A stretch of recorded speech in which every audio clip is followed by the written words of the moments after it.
যারা ডিভোর্স নিয়ে বাবার বাড়ি চলে এসেছো তাদেরকে বলছি, আমরা যখন কড়াইয়ে রান্না করি কড়াই কিন্তু পুড়ে যায়, তাই বলে কিন্তু পোড়া দাগ কিন্তু একসাথে আমরা ওঠাতে পারি না।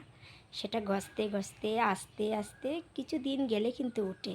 কিন্তু তোমরা যারা চলে এসেছো একদম থেমে থাকবে না, ভয়ে থাকবে না, পিছিয়ে যাবে না, আরও মজবুত হতে হবে, আরও সাহসী হতে হবে, আরও কঠিন হতে হবে, সামনের দিকে এগিয়ে যেতে হবে।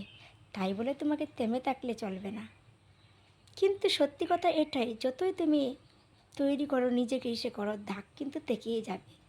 সেই দাগের ভয়ে কলঙ্কের ভয়ে তোমাকে থামলে চলবে না। ফেভিকুইক দিয়ে যতই আমরা আটা লাগাই না কেন, ফেভিকুইক দিয়ে যতই আমরা জোড়া লাগাই না কেন, একটা চির দাগ কিন্তু মনে, সেই দাগের কিন্তু একটা চির থেকেই যায়। তো মনেরও একটা এরকম চির থাকবেই। তাই বলে তোমাকে ভাঙলে চলবে না, মুচকালে চলবে না, তোমাকে